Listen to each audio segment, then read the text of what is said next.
Oh, nag-notice ang KOGC na hindi na sila makikisali sa maisog rallies. Oh, kahit na anong mga rally mga kababayan ng maisog ni Digong, hindi na. So paano ngayon ito mga kababayan? Kung hindi na sila sasali, paano na ngayon itong rally nila ngayon? Ano mangyayari sa rally nila ngayon? Eh, ang KOGC ang nagpaparami sa rally nila. Tama, mali? So, ano sinasabi ni Kalbo? Na napakarami daw nila mula doon sa EDSA hanggang doon sa Liwasang Bonifacio. Pupunuin daw nila kalsada. So, saan sila kukuha ng tao at saka pambayad? Grabe, di ba? Oh, nasaan ngayon? Nag-umpisa na ba? Baka naman mag-isa na naman siya. Nando doon na parang namamalimos. Di ba? Parang namamalimos. So ngayon mga kababayan, wala na. Wala na silang wala na silang maisog. Eh, ito nga lang ang malaking pumopondo at nagbibigay ng tao.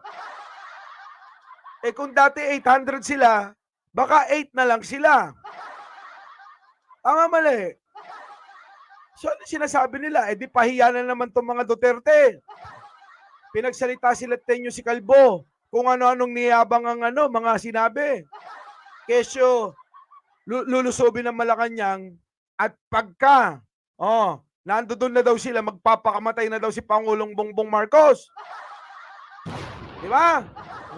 Oy, shoutout nga pala sa inyo. Di ba? Grabe no. Grabe yung pagkaano nila kasi.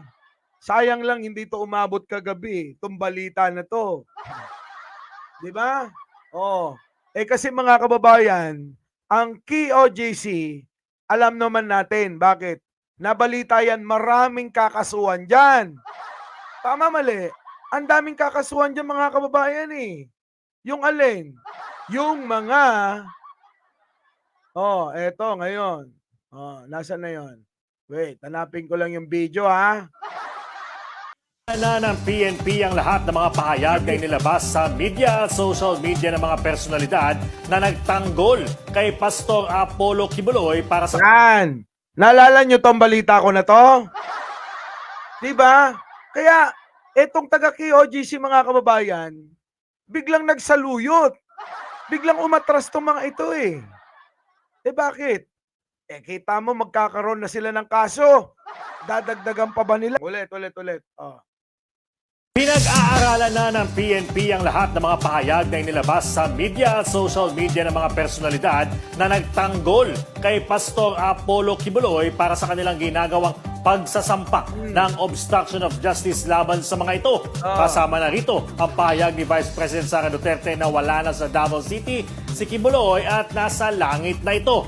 Paliwanag ni Fajardo, sisikapin nilang maging airtight ang kaso na kanilang isasampa para mapanagot ang lahat ng mga nagprotekta kay Kibuloy. Patandaan na bumuo ng special team ang PNP sa pangunguna ng CIDG katuwang ang Anti-Cybercrime Group o ACG para sa pagkolekta ng mga ebidensya at mga testimonya laban sa mga nagtanggol kay Kibuloy. Yun! So mga kababayan, so ano gagawin ng KOGC ngayon ng mga alagad ni Kibuloy? Siyempre, para nga naman medyo mabawas-bawasan yung kanilang mga kaso, iwas sila. Eto, nagpalabas ng memo na ayan, ng notice, yan, notice ng KOGC, non-participation in maisog rallies due to the many constraints.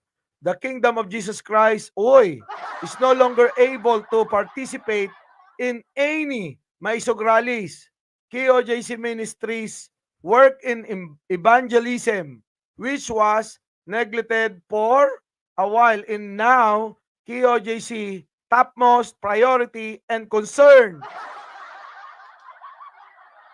Di kaya meron ng ibang nagmamahala sa KOJC na naliwanagan na natakot na sila, na baka magurgur na ng husto ang kay OGC? Di ba mga kababayan? So ngayon lahat yan, lahat ng mga humarang-harang doon, lahat ng mga nagtanggol, kasama na nga si Sara, lahat yan kakasuhan. Oh, syempre ano gagawin nila? Tigil na. So ngayon, balikan natin to. Itong sinasabi ni Kalbo, na magrarally daw sila, susugod sa Malacanang. Tapos, pagdating daw nila doon, magpapakamatay daw si Pangulong Bongbong Marcos. Gets nyo? Ganyan sila kasinungaling. Manang-mana kanino? Kay Sara. Di ba? Natandaan nyo ba si Sara? Noong sinabi niya lumapit daw sa kanya sino? Si Pangulong Bongbong Marcos. Oh, panoorin nyo. Ganyan sila kasinungaling. Alam nyo, eto mga grupo ni Duterte, saliw-saliwa mga sinasabi. Di ba? Saliwa-saliwa sinasabi. Si Marlica, yes, sasabihin si Marlica. Alam nyo, yung mga yan, mga kababayan, ang source ng mga yan, si Roque, isang sinungaling. Maharlika, nuknukan na sinungaling. Di ba? Pare-pare sinungaling yung mga yan. Pag mga kababayan, lumusob tong mga kababayan natin na ito, nasaan na yon? Oh, pasok. Naman. Oh. Etong mga nagbabanta. Oh, tingnan nyo naman ito kung gaano ka-loyal tong mga tao na to. Makinig kayo. Yan sinasabi ko eh. Oh, nag-sorry sa 100 members. Oh. Dala sa kanya. Ano masasabi mo, te? Dahil may nagsasabing walang utang na loob daw? Sila ang walang utang na loob. 2016, binigyan sila ng mga Marcos ng pera. Paano sila makatakbo hanggang Davao lang sila? Ako, Mindanao ako, ha? Oh, taga Mindanao yan, ha? Nakakala kasi nila, mga kababayan, ang mga loyalistang nakapulang katulad ko, nakapula, sa Luzon lang at Norte. Kita nyo mga kababayan, ang mga loyalista kalat yan hanggang Mindanao. Sultan Kudarat. Ang daming loyalista. Pakinggan natin si ate. Galit na galit din to sa mga Duterte. Alam nyo, wala na itong mga Duterte. Buong pamilya, paya na yan. Tingnan nyo si Digong, wala na, hindi na makapagsalita. Di ba? Hindi na makapagsalita. Si nanay na lang ang magsasalita para sa inyo. Pasok, nanay. Dala sa kanya. Ano masasabi mo, te? Dahil may nagsasabing walang utang na loob daw? Sila ang walang utang na loob. 2016, binigyan sila ng mga Marcos ng pera. Paano sila makatakbo hanggang Davao lang sila? Ako, Mindanao ako, ha? Marcos, Mindanao ako. 1970. Sila ang walang utang na loob sa mga Marcos. Gusto lang nila magkamkam sila ng salapi. Oo nga. Gusto lang talaga nila. No, nanay, no? Buti pa talaga tong sila mga nanay ko. Gusto lang talaga. Latang-lata naman eh. Na nagkamkam lang sila ng salapi. Tuloy, nanay. Totoo daw, pera-pera lang daw? Sila yon. Kami wala kaming pera hanggang ngayon nga po eh. Barya lang po. Totoo yan. Ganyan magmahal ang mga loyalista, mga kababayan. Hindi kailangan ng pera. Diba? Kala nyo ba yung mga pumupunta dyan, nagkakapera? Mali kayo. Tuloy. Ang explain niya kung saan niya dinala yung confidential fund, yun lang. Yung mukha ni ate talaga. Ganun. Tontuwa ako sa mukha ni ate. Sige, tuloy. Ulit. Sila yon. Kami wala kaming pera hanggang ngayon nga po eh. Barya lang po. Ang explain niya kung saan niya dinala yung confidential fund, yun lang. Yung irap niyang parang si Laila Collins. Yung irap niyang gano'n, Diba, Diba? Sige, tuloy, nanay. Pasok. Mensahe natin sa mga... Dahil sa mga Duterte. Ano pang mensahe saan? Sa mga kababayan natin na hindi naniniwala sa ating Pangulo. Okay. Ito lang po kasi yan, no? Kung kayo ay Pilipino, wag po kayo puro koda ng koda. Dapat po sumunod tayo. Kung ano po Talagang taga Mindanao nga. Koda ng koda. baka sabihin naman nila, hindi taga Mindanao yan. Ilocano yan. Ha, hindi ganyan ang tono ng Ilocano, ha. Oo. Sa amin, pagka sinabing kuda. Eh, si ate, koda ng koda. O, ay taga Mindanao nga yan. Di ba? Parang si Sarah tsaka si Baste kung magsalita. Di ba? Oh, kode. Sige na. Pasok, nanay. yung inaano ng ating presidente, sundin natin. Di ba? Kasi nga, ang bagong Pilipinas ay dapat masunod. Sumusunod kung ano yung batas, kung ano yung ano niya. Hindi yung tayo ay ganito, ganyan. Ang bigas, bakit? Kailan po naging 29 kilos ang bigas? Kay Cory pa lang wala ng 29 kilos ang bigas, ah. Di ba? Oo. Kahit kay Cory. Sinalay. Sige, tuloy. Huwag na bida-bida. Sige, tuloy. Bagong Pilipinas, bagong buhay, bagong lahat. Atche! Banata mo rin, Atche. Lakihan ko konti. Atche! Si Atche, umiepal, Atche! Sige. Banat, mga kapatid. Sige, Kay pasok. Cory pa lang wala ng 29 kilos ang bigas, ah. Di ba? Di ba? Bagong Pilipinas, bagong buhay, bagong lahat. Kaya wag na po silang koda ng koda. Sumunod na lang po sila, suportahan po nila kung anong programa ng gobyerno para po ang bansang Pilipinas ay gaganda. Di ba? Kumpara niyo yung pangangatwiran ng mga loyalista. Tapos ikumpara nyo din sa si kalbong mukhang burat. Di ba? Malayong-malayo mga twiran. Ibang klase yung mga katwiran, mga kababayan eh. Sige, tuloy ate.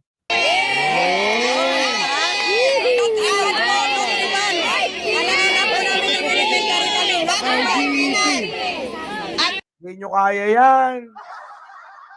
Wala. Eto, kaya nito. Eto, tingnan nyo nga. Kita nyo, pag mumukhang burat, di ba? Mukhang mukhang burat na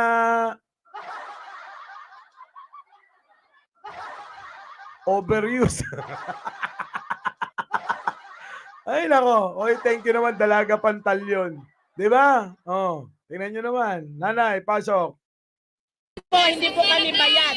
Actually, last September 7, kami pa po yung nagbigay ng kano, bawat isa, 500, tama? Kita nyo. Sabi ko sa inyo ang mga loyalista, hindi yan bayad, hindi yan tatanggap ng bayad. Sila pa mag-aambag-ambagan. Ganong kalupit. Alam nyo, iba-iba istorya niyan. Sa totoo lang, iba-iba ang istorya ng mga yan. Diba? Nasa na si Kate Buni, wala na. Suko na rin Wala na si Kate Buni. Nagbebenta na ng mga ari-arian yun. Ate, galit na galit pakinggan nyo Number 7, kami pa po yung nagbigay ng kano, bawat isa, 500, tama? Nag-convention kami sa isang bansa Pilipinas. Kami pa po ang nagbayad. Ayan kami. Mayroon pa kami, naka-Pilipinyana pa kami. Hanapin niyo po yung... Kita nyo? Naka-Pilipinyana pa yung mga loyalista. Bakit? Kasi mga disente sila. Mahal nilang bayan. Si Sara Pusit lang ang hindi. At saka yung mga magrarally ngayon Danny Anchenta, yan na nga. Na nasa Dubai. Shoutout po sa inyo lahat. Opo. Di ba? Sige tuloy. Sa mga hindi pa naman naglalay. Mga DDS Jejimon. Yun na nga. Eto, tignan nyo naman sila. Mga disente, pasok, nanay. Pinares, talabas doon. Ako 1,000 din ulit ko. Kami pa po yung nagdo-donate, hindi kami yung binabayaran. Mas magaling daw si Duterte, sabi dito, mas magaling daw si Duterte. Sana nga kung magaling si Duterte nila, no? Dahil sinasabi nilang bangag siya po, dapat pinakulong na nila si BBM noon pa man, no? Di ba? Oo nga. Tatawagin yung bangag, bakit hindi nyo pinakulong? Kala ko ba, galit si Digong sa adik? Oh, baka naman naggalit-galitan lang. Di ba? Naggalit-galitan lang, oh. Si Yulo lang laos. Ano? Sino?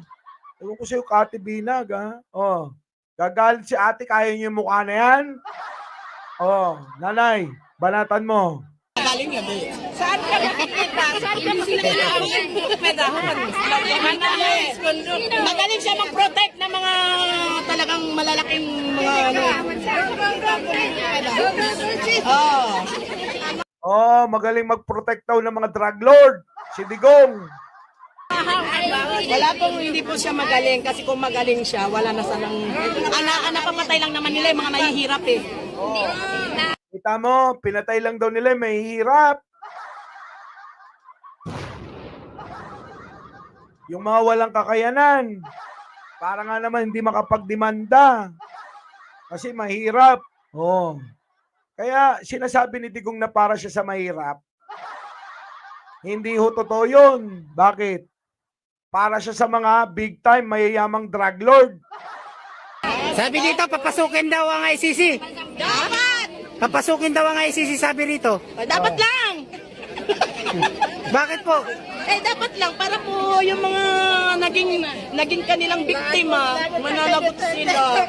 Siyempre, Mona Lisa, thank you naman. Oo. Diba? Mona Lisa Bautista, thank you. O to. Ano, Emmanuel Pascual, ano? Abol po from Ilocos. Ito matindi. Hindi mga Ilocano. Mga kababayan, ha? Hindi sila mga Ilocano. Pero malulupit. Mga taga Mindanao, pero nagmamahal kay Pangulong Bongbong Marcos. Salamat naman sa mga nakapag-like. Dalaga Pantalyon. Tito Waldo, Ate Gina. Ha? O, pasok. Oo, ayun na yan. Kababayan, taga Mindanao din ako, no? Pero marami nagmamahal din sa kanya. Pero doon, kung talagang mahal nyo ang bansang Pilipinas, dapat fair. Hindi yung puro batikos, fair lang. Oo nga, puro kay Batikos Ball Connect, Maring Juliet, ano? Ha? Sunny, Teresita, ano? John Lab, SpongeBob, Scotty Binag, Leti Alyabo, nako. Diba? Buti pa si ate, maliwanag ang utak. Malawak ang pangunawa. Magaling mag-isip, 'di ba? May isip ba? Meg Geronimo, Sarah Jane, ano? 'Di ba? Shout out sa mga mga DDS na mahal natin. Okay, pasok. Huwag babatikos, huwag kayong koda ng koda. Huwag kayong koda ng koda. Koda kayo ng koda eh. Si Calvo kasi koda ng koda. Jane Wanson. GB TV Lag. Di ba? Sige to. Kung wala ka lang din na ambag, tama na yung ambag nyo, tax niyo, tama. Nagtatax din naman kami di ba? May trabaho tayo, nagtatax tayo, pero kung wala tayong may ambag, sumunod na lang tayo. Di ba? Para ang gandang Pilipinas. Kung wala kayong may ambag, hindi ate kasi, itong mga maiingay naghahangad ng posisyon pala Sabi nung kaibigan natin, lahat sila. May chichismis ako sa inyo. May chichismis ako. Sino itong ex Putaching? Sino itong si Nets Itay? Okay, no. Si Nets Itay na dating Putaching na ginawang scholar ni Aling Maliit sa China. Kilala nyo ba? Etong ex-Putaching. Ex-Putaching ito na scholar ni Aling Maliit sa China. Pakisagot. Bansang Pilipinas, gaganda. Diba? Sumunod at umayon. Huwag po tayo mag-negative. Kung mahalin nyo ang Pilipinas, sumunod. Huwag. Kita nyo, no? Tama, si Amy. Pansin niya, maayos ang mga sinasabi ng loyalista. Yan ang sinasabi ko. Oh, sino? Kilala nyo na yung sinasabi ko? Mali. Diba? Mali. Ay, nako. Uy, galing yan mismo sa kanila. Away-away na sila. Diba? Nag-negative. Ayan, so bigyan nyo ng mensahe yung mga negative people na bumabatigo sa ating mahal na Pangulong Bongbong Marcos. Yun po, yun na nga po minsan nga po sa mga comments, sinabihan pa nga po na user daw ako kasi ang ganda-ganda po ng post, ang ganda-ganda po ng post. Ang sabi ko, keep safe, first family, we love you from isang bansa Pilipino. Alam mo ang sagot sa akin, che, ano ganyan. O di ngayon, sino ngayon ang bangag? Di ba ang ganda ng mensahe, ang ganda ng post, tapos silang mag-comment ng gano'n, di. Sila yung bangag. Kaya nga, sa mga grupo ng mga DDS dyan, naligaw sa totoong kaganapan at nangyayari sa grupo nyo, sa akin nyo lang malalaman. Kaya mag-like na kayo, tutuloy ko yung kwento. Pagkatapos ni nanay ko. Hey, oh. Grabe, no? Oh, sige, tuloy. Kung mahal yung bansa. Wala tayo magpatikusan. Duterte pa rin daw, nakalagay dito. Wala kami pakialam. Kung Duterte kayo, Marcos kami. Wala kami pakialam po. Sige, go. Choice O, kita nyo yan, choice nyo yan. Wala kami pakialam kung Duterte kayo. Karapatan nyo yan. Diba? Oy, Marley ka, nandiyan ka na naman. Oy, mag-live ka na. Mag-live ka na doon sa bahay mo. Kaso may nag-aantay sa'yo. May nag-aantay sa'yo, Ron. Si Marley ka, hindi na mapakali kung saan na napupunta. Oh, di ba? Ate, galit na galit eh. Ano ba yun? Yan. Duterte pa rin? Oo, choice niyo po rin yan. Kasi tingnan niyo po kung ang dami maganda nito. Oh. Andun pa po marami. Marami yan, ang haba-haba niyan. Sobrang dami nila dyan, ha? Oh. Dami pa, hindi kayo. Mga bangag din daw, mga bangag. Wow, ang gaganda namin, bangag. Oh my God. Oo nga ate, paglaban mo yan. Sino may sabing bangag ka? Kita mo naman, gaganda nyo kaya, di ba? Sariwang sariwa. Wala na sweldo si Marley. Wala na. Oo, tuloy. Sir Marlon, one movement. Bangag daw ang Marcos Layanis. Kayo ang bangag. Yung mga nagsalita ng bangag, hindi nag-iisip. Correct! No, ano kayo ngayon? Di kayo nag-iisip, no? Marami sa ating kasi mga kababayan. Maraming mga nanonood sa ating mga DDS. Yan, yung mga salita kayo na salita ng bangag, kayo yung bangag. Mga hindi kayo nag-iisip. Bagay, wala naman sila isip. Oo. Oo, ate.